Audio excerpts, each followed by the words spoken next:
The war, that's the hardest thing that Syrians are having to cope with right now, and that's what people overseas need to understand, that their governments are imposing cruel economic sanctions, and all they need to do is just look at modern history and the sanctions that were placed on Iraq for 10 years before the US invaded there. 500,000 Iraqi children died because of those sanctions, and it's hypocritical when they talk about human rights and human rights abuses and being prosecuted for war crimes.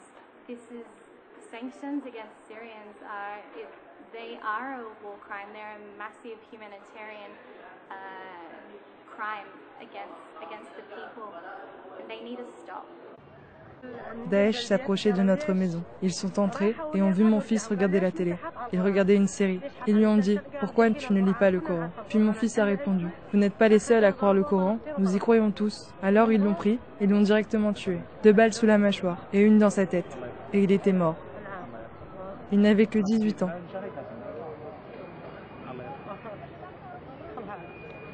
Et maintenant je suis seule, sans mon mari, sans mon fils, sans mes enfants, sans maison. À cause de Daesh. Je prie Dieu. J'espère que Dieu me vengera.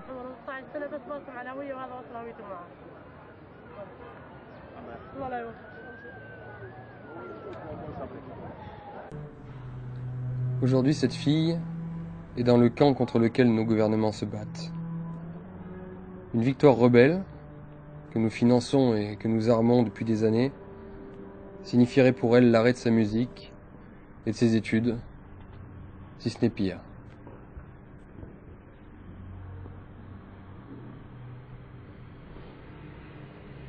Tout un chacun de cohabiter, la maçonnerie s'occupant des consciences et l'Église s'occupant des âmes, ce qui me paraît être une bonne répartition. Satan, c'est le porteur de lumière. Satan, c'est celui qui a donné aux hommes les arts et les lettres que Dieu avait tenus enfermés sous 7 sceaux, sous des sceaux. Et donc, Satan, c'est, d'une certaine manière, l'intelligence, c'est la clairvoyance, c'est la pénétration. Eh bien, la maçonnerie est pour certains, pour vous, une philosophie, c'est une religion, une sorte de religion familiale. Oui. Je peux dire, puisqu'il n'est plus là, que mon père l'était, puisqu'il n'est plus là, mon grand-père l'était également. Ah, clairement, je suis très lié au courant des Lumières, ça c'est clair. Pour moi, c'est tout le reste est une intendance. La politique est une intendance de cette adhésion intellectuelle. Bonjour, on est le 11 avril 17. Alors donc, vous venez d'entendre Mélenchon qui dit en gros, hein, je résume sa pensée, qui sert donc le courant des Lumières, c'est-à-dire donc la franc-maçonnerie. Donc la franc-maçonnerie, ils ont un dieu, hein, c'est Lucifer. Vous avez pu voir en amont la première lettre de la page de lecture, c'est Pike, hein. Et donc pour Mélenchon, à part ça, donc, hein, à part ses frères francs-maçons et leur dieu Lucifer, tout le reste, c'est de l'intendance. D'accord? Donc ça veut donc dire, en clair, parce que ceux qui vont voter, là, Mélenchon, là, je vous parle, parce que c'est pas moi hein, qui le dis, ce sont ses mots à lui, ça sort de sa bouche. Allez, vous irez rechercher donc cette vidéo sur le net, hein. Il vous dit que vous n'êtes que de l'intendance. D'accord? Alors vous décodez, vous n'êtes rien. Voilà, c'est tout simplement.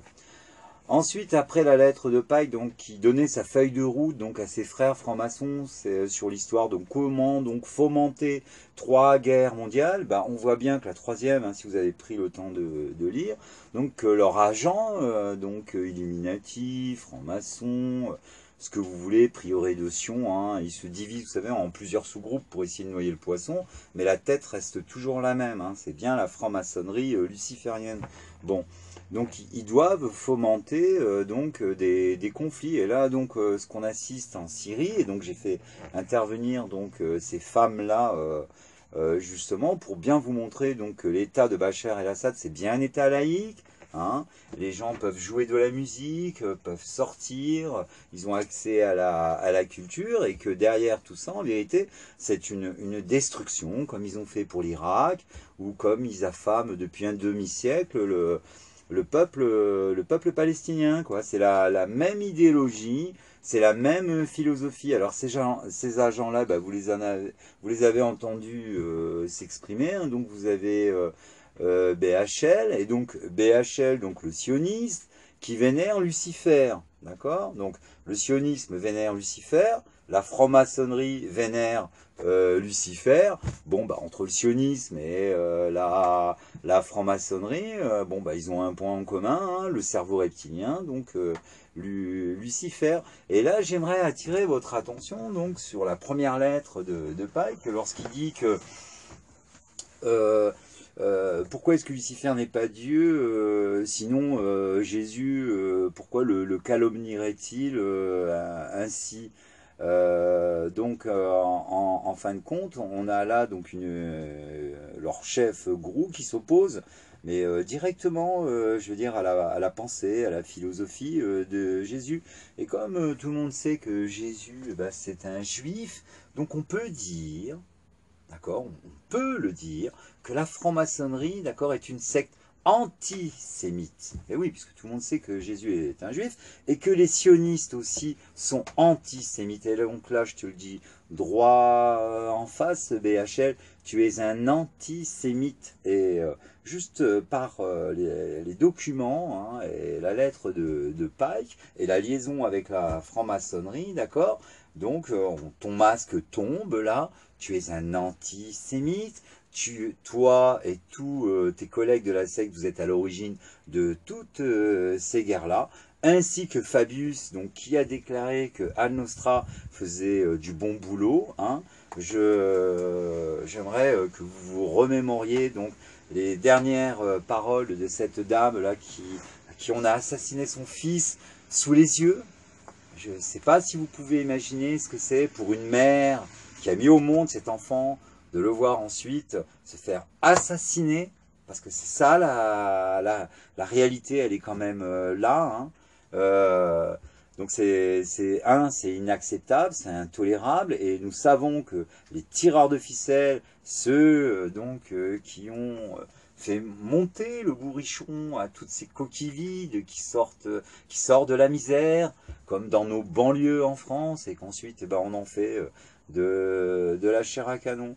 Donc la première chose à faire, monsieur Asselineau, lorsque vous serez président, c'est déjà de s'excuser auprès du peuple syrien, parce que comme elle l'explique très bien, donc les sanctions économiques donc les appauvrissent alimentairement, c'est-à-dire ils n'ont pas de quoi se nourrir, ils n'ont pas de médicaments, et tout ça c'est la politique de monsieur Fabius, président de notre constitution, hein. Je veux quand même vous le rappeler.